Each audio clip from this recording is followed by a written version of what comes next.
Today I'm going to show you how to create a group space using OneDrive.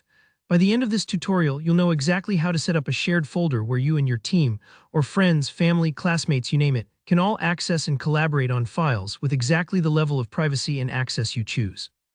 If you've ever struggled with sharing documents by email and keeping track of different file versions, this will absolutely make your life easier. Let's get right into it.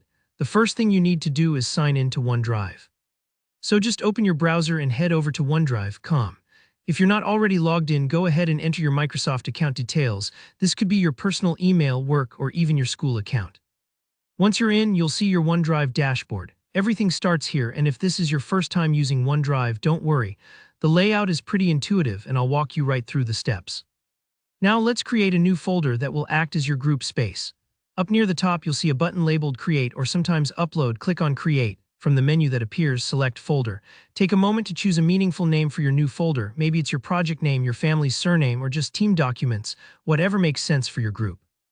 Naming is important, especially when you have lots of folders, so you and your group can spot it at a glance. Click Create, and you'll see your new folder pop up in your file list. Next up, sharing the folder. Sharing is really the backbone of group work in OneDrive, so I'll walk you through this carefully. Find your new folder and hover your mouse over it. This will highlight the folder. You might see 3 dots appear next to it, or you can simply click to select it and look for the Share button at the top of the page. Go ahead and click Share. A sharing dialog will open, which is where the magic happens. Now it's important to understand permissions before you invite people in.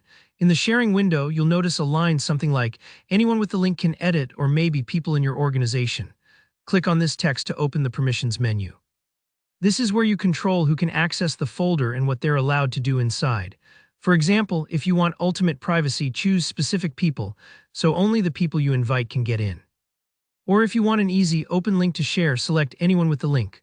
There's also a checkbox for allow. Sure, that's ticked if you want your group members to add or change files, and leave it unticked if you just want them to view. Now let's actually add your group members.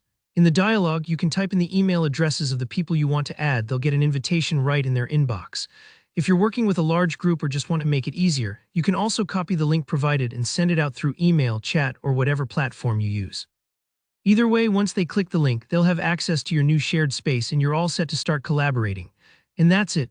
You've just set up a OneDrive group from scratch, a perfect space for sharing photos, documents, or working together on projects, all in one place and totally under your control. If you found this tutorial helpful, please give it a thumbs up. It really helps out the channel. If you have any questions or run into any issues while setting up your group, drop a comment below. I do my best to reply to everyone. And don't forget to subscribe for more practical tech tutorials. Thanks for watching and happy collaborating.